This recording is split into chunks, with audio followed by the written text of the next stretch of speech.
दोस्तों, बकरीद के दिन जिस तरीके से स्वीडन में एक शैतान ने कुरान शरीफ को जलाया, उसकी तस्वीरों ने दुनिया भर में हंगामा मचा दिया है और दुनिया भर के मुसलमान जो हैं स्वीडन के खिलाफ हल्ला बोलते हुए दिखाई दे रहे हैं और सबसे तेज विरोध के सुर इराक में देखने को मिले। जहां स्वीडन एम्बेसी पर लोगों ने हमला किया, तो वहीं अब तस्वीर सामने आ रही है कि ये जो आग है कुरान शरीफ जलाए जाने की, वो खेल तक पहुंच चुकी है। जहां इराक के फुटबॉल खिलाड़ियों ने इराकी प्रीमियर लीग में अपने हाथों में कुरान शरीफ लेकर के उतरे और स्वीडन को कड़े शब्दों में चेतावनी दी और पूरे फुटबॉल स्टेडियम में लब्बैक लब्बैक या रसूल अल्लाह के नारे गूंजते हुए दिखाई दिए हैं। पहले इस वीडियो पर नजर डाल लीजिए।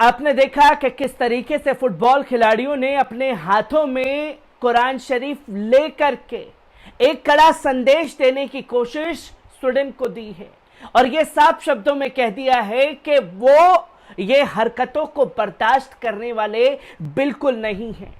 और दोस्तों, आप अक्सर देखते होंगे कि जब इजराइल के द्वारा कोई घटना घटित की जाती है, लोग इजराइल के झंडे को जलाते हैं, तो लोग ये कहते हैं, तमाम लोग जो हैं वो बोलते हुए दिखाई देते हैं कि ये चीज जो है वो गलत हुई है। और यही फ्रांस में जब हजरत मोहम्मद सल्लल्लाहु अलैहि वसल्लम साहब का कार्टून बनाया गया, जब फ्रांस के खिलाफ लोगों ने हल्ला बोला, उसके झंडे को जलाया, तब जाकर के यही बोला गया कि ये चीजें जो हो रही हैं वो गलत हो रही हैं, ये चीजें होनी ही नहीं चाहिए। और जब कुरान शरीफ को जलाया जा रहा है बार बार, तो यही लोग जो गलत गलत बोलते हुए दिखाई देते हैं, वो अब कह रहे हैं कि ये तो अभिव्यक्ति की आजादी है।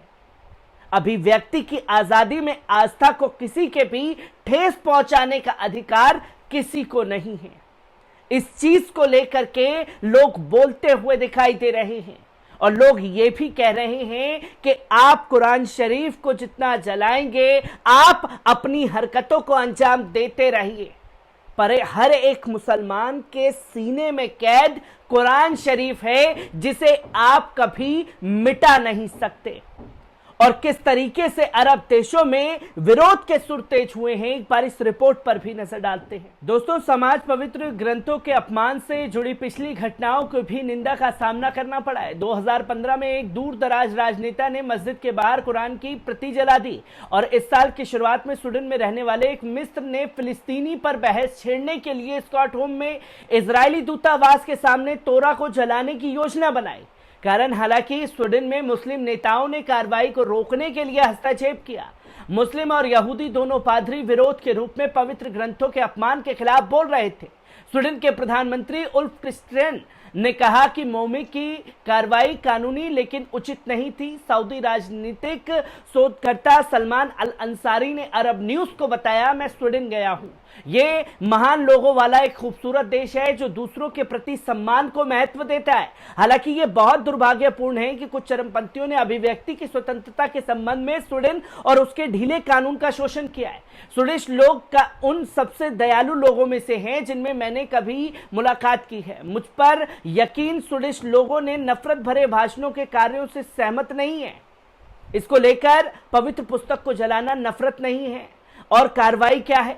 अभिव्यक्ति की स्वतंत्रता के प्रति चयनकर्ता के बारे में चिंताओं को उजागर करते हैं। कुछ राजनीतिक विश्लेषकों का कहना है कि यदि विरोध किसी अलग आस्था या लोकप्रिय राजनीतिक कारण के खिलाफ होता है तो पश्चिम देश की प्रतिक्रिया अलग हो सकती है। उनका तर्क है कि उदाहरण के लिए कि यहूदी धार्मिक प्रतीक अपमान से यहूदी विरोधी भावना के आरोपों को आमंत्रित किया जा सकता है।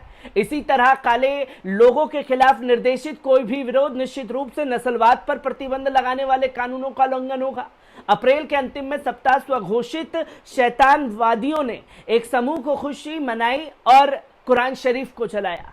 जिसमें एक औपचारिक समूह में एक बाइबल और एक पतली नीली रेखा को फाड़कर उत्पीड़न के प्रतीकों को त्याग दिया।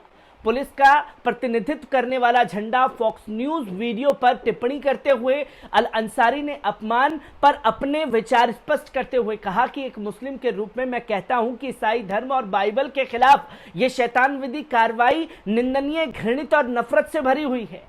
सभी धर्मों के लोगों के प्रति बाइबल को फाड़ने से कैसे मदद मिल सकती है? इस नफरत पंथ को पर्दे के पीछे से बढ़ावा देने वाले लोग कौन हैं?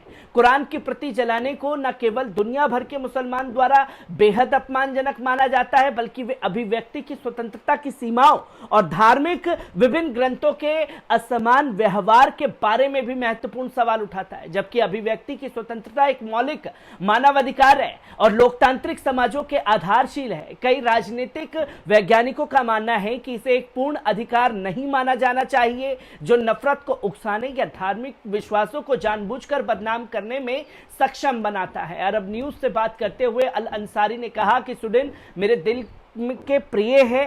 दूर दराज कट्टरपंथियों और चरमपंथियों शोषण करते हुए देखकर दुखी हूं। ये प्रधानमंत्री को सोचना चाहिए कि वो किस तरीके से स्वीडिश को लेकर के जा रहे हैं। स्वीडिश सरकार को इस मामले को सुधारना चाहिए और अभिव्यक्ति की स्वतंत्रता और घृणा कार्यों के बीच एक स्पष्ट रेखा खींचनी चाहिए, अन्यथा स्वीडिश सरकार और लोगों को नफरत प्रचारकों और पाखंडी के रूप में देखा जाएगा, जहां वे निजी जैसे कई नारों पर प्रतिबंध लगाते हैं और मुस्लिम विरोधी नफरत की अनुमति देते हैं। ये एक स्पष्ट दोहरा मापदंड है जिसे किसी भी तरीके से उचित नहीं ठहराया जा सकता। अल अंसारी ने कहा कि इस कार्रवाई का अपराधी कथित तौर पर एक सक्रिय इराकी मिलिशियाई सदस्य है जिसने इराक में कट्टरपंथी और आतंकवादी संगठनों के साथ काम किया है और वह इराक का दौरा करता रहा। भले ही उसने दावा किया कि उसे अपनी जान का डर है, यदि स्वीडिश ऑरिजिन से झूठ बोलना उसकी शरण स्थिति को रद्द करने के लिए प्राप्त नहीं है तो क्या है? अन्य लोगों ने सुझाव दिया कि इस सप्ताह की घटना अंतरधार्मिक संवाद, धार्मिक ग्रंथों के महत्व के बारे में जनता को शिक्षित करने और संचार के माध्यम से विभाजन को पाटने के महत्व को रेखांकित करती है। उन्होंने साफ तौर पर कहा कि धार्मिक नेताओं का मानना है कि सहिष्णुता और विविध मान्यताओं के प्रति सम्मान सर्वोपरि है, जबकि अभिव्यक्ति की स्वतंत्रता महत्वपूर्ण बनी हुई है। उनका मानना है कि लोग जिम्मेदारी से क्या किया जाना चाहिए, परिणामों को ध्यान में रखना चाहिए। उन्होंने कहा कि समाचार चैनल एमबीसी के साथ हाल ही में एक साक्षात्कार मुस्लिम वर्ल्ड लीग के महासचिव शेख डॉक्टर मोहम्मद अल ईसा ने इस बात पर जोर दिया कि कुरान नहीं बल्कि पवित्र कुरान की एक प्रति गिराई गई है, एक घृणित चरमपंथी के हाथ, जो द्वेष जिसने संविधान में शरण ली है और स्वतंत्र रूप से व्यक्त करने अनुमति देता है, भले ही उसकी व्यक्त राय कुछ और हो, उसे उकसाया गया है। उन्होंने कहा कि ये संविधान को दर्शाना है कि जो उनकी रक्षा इस मामले में स्वीडिश संविधान है, जो वास्तव में इस संविधान को लागू करने में स्वीडिश लोगों की इच्छा का प्रतिनिधित्व करता है। हालांकि अधिकांश स्वीडिश लोग संविधान के अनुच्छेदों और इस व्यवहार के बीच अंतर करते हैं जो उन विचारों को व्यक्त करने के लिए संविधान के अनुच्छेद के तहत सुरक्षा प्राप्त करता है। शिकायतों और घृणा को जो घटना में व्यक्त की जाती है, आमतौर पर इन शिकायतों और नफरतों से सहमत नहीं हैं। वे उन्हें अस्वीकार करते हैं। हालांकि वे कहते हैं कि अपनी राय व्यक्त करना कोई गलत बात नहीं है। अल ईसा, जो मोमिका के कार्यों को अपराध मानते हैं, उन्होंने कहा कि हमारे इस संविधान के दर्शाने के मतभेद हैं। हम इसे जघन्य घटना मानते हैं। हम हर संभव तरीके से इसकी निंदा करते हैं। मार्च 2019 में अरब न्यूज में नफरत के प्रचारक नामक एक परियोजना शुरू करके धर्म के नाम पर नफरत फैलाने की कोशिश की गई, जिसका विषय था कि असहिष्णुता के लिए कोई सहिष्णु नहीं हो सकती। प्रत्येक सप्ताह हम एक विशेष उपदेशक पर ध्यान केंद्रित करेंगे, उसकी मान्यताओं को समझाएंगे, उनके नफरत भरे उपदेशों पर प्रकाश डालेंगे और सबसे महत्वपूर्ण बात, उनके शब्दों के लिए जवाबदेह ठहराएंगे। अरब न्यूज के प्रधान संपादक फैसल जे अब्बास ने लिखा कि असहिष्णुता के खिलाफ सहिष्णुता नहीं हो सकती। इसके लिए श्रृंखला में दुनिया भर के लोगों और उनके शब्दों के प्रभाव को उजागर करने की दृष्टि से सभी धर्मों को राष्ट्रीयता की चरमपंथी प्रचारकों का प्रोफाइल, संदर्भ और विश्लेषण किया जाना चाहिए, जिसकी तस्वीरें लोगों के सामने हैं। और जो लोग स्वीडन में रह कर के आए हैं, स्वीडन के लोग किस तरीके से इस चीज को देखते हैं, ये भी सोचने वाली बात है। हर एक तस्वीर से आपको रूबरू कराता रहूंगा। दीजिए इजाजत, शुक्रिया।